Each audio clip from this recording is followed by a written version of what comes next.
Chào mừng quý vị và các bạn đến với kênh Chen Sức Khỏe.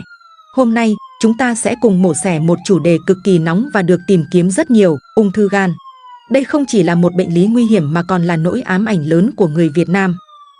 Anh Tuấn, 45 tuổi, một người đàn ông khỏe mạnh, trụ cột của gia đình, bỗng nhiên thấy cơ thể mệt mỏi bất thường, ăn không ngon, bụng cứ chướng lên.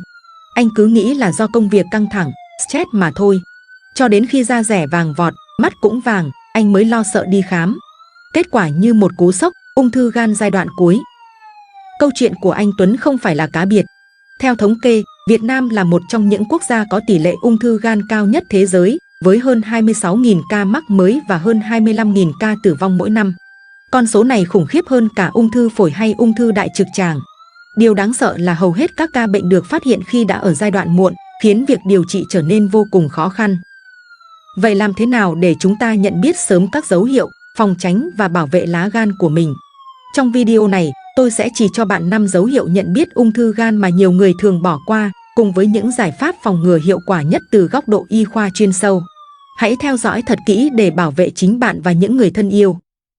Vậy, ung thư gan là gì?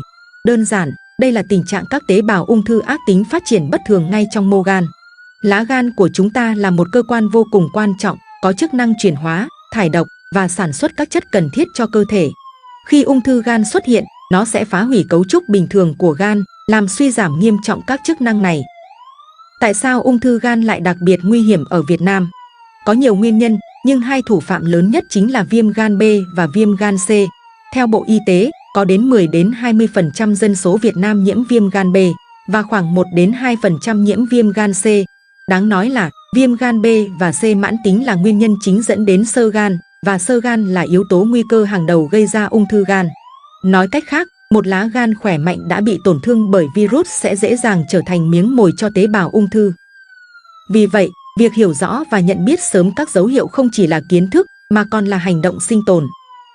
Bây giờ, chúng ta sẽ đi vào phần quan trọng nhất, 5 dấu hiệu cảnh báo ung thư gan mà bạn không thể chủ quan. Dấu hiệu 1. Sụt cân bất thường và mệt mỏi kéo dài. Bạn có thể thấy cơ thể mình cứ sụt cân dù không hề ăn kiêng hay tập thể dục. Kèm theo đó là cảm giác mệt mỏi triền miên, không có năng lượng, thậm chí là ngủ dậy vẫn thấy uể oải. Đây là do tế bào ung thư đang tiêu thụ một lượng lớn năng lượng của cơ thể để phát triển. Câu chuyện của một bệnh nhân tôi từng gặp, anh ấy cứ nghĩ mình giảm cân vì công việc quá tải, cho đến khi giảm hơn 5 kg trong 2 tháng và không còn sức để làm việc. Dấu hiệu 2. Đau tức vùng hạ sườn phải. Gan nằm ở vùng hạ sườn phải. Khi khối u phát triển lớn, nó sẽ gây chèn ép lên các mô và dây thần kinh xung quanh, gây ra cảm giác đau tức, khó chịu. Cơn đau có thể âm ỉ lúc đầu, sau đó tăng dần. Đừng lầm tưởng đây là đau dạ dày hay đau sườn thông thường nhé. Dấu hiệu 3. Vàng da và vàng mắt. Đây là một dấu hiệu kinh điển của các bệnh về gan. Khi chức năng gan suy giảm, sắc tố mật bilirubin không được gan chuyển hóa và thải ra ngoài, sẽ tích tụ trong máu, gây ra hiện tượng vàng da, vàng mắt và nước tiểu sẫm màu. Đây là một trong những dấu hiệu muộn khi bệnh đã tiến triển khá nặng. Dấu hiệu 4. Chán ăn, đầy bụng, buồn nôn.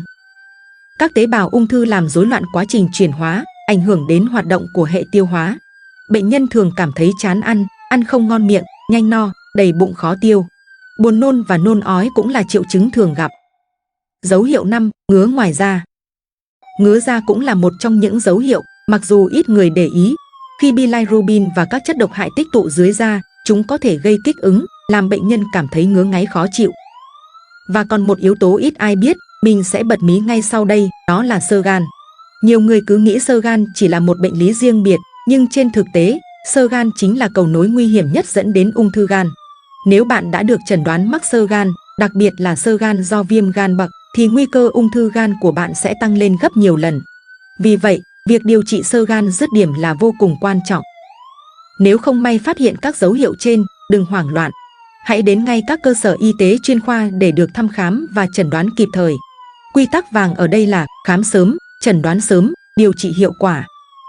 Về các phương pháp phòng ngừa, hãy ghi nhớ những điểm sau.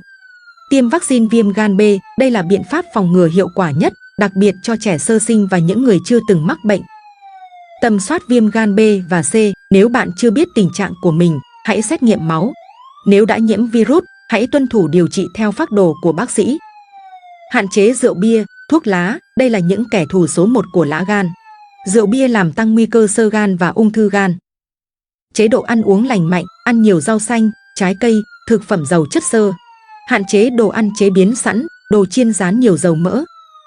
Kiểm tra sức khỏe định kỳ, đặc biệt là những người có tiền sử viêm gan B, C hay xơ gan. Nên siêu âm gan và xét nghiệm máu AFP, alpha fetoprotein, 6 tháng một lần để phát hiện sớm bất thường. Hãy nhớ, một hành động nhỏ như đi tiêm phòng, xét nghiệm máu hay giảm bớt 1 ly rượu hôm nay có thể cứu sống bạn trong tương lai. Tôi nhớ một trường hợp bệnh nhân nữ trẻ tuổi, chỉ mới 30. Cô ấy đi khám sức khỏe tổng quát định kỳ và vô tình phát hiện một khối u nhỏ trong gan. Nhờ phát hiện sớm, cô ấy đã được phẫu thuật cắt bỏ khối u kịp thời, không cần hóa trị hay xạ trị.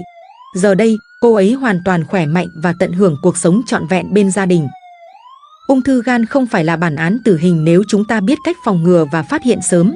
Đừng để đến khi cơ thể phát ra những tín hiệu cầu cứu cuối cùng mới hối tiếc. Sức khỏe là tài sản quý giá nhất. Hãy hành động ngay hôm nay để bảo vệ lá gan của bạn. Nếu bạn thấy video này hữu ích, hãy nhấn like, share video này đến với những người thân yêu. Và đừng quên đăng ký kênh để không bỏ lỡ những kiến thức y khoa chuẩn xác, giúp bạn chủ động bảo vệ sức khỏe của mình và cộng đồng. Xin chào và hẹn gặp lại trong video tiếp theo.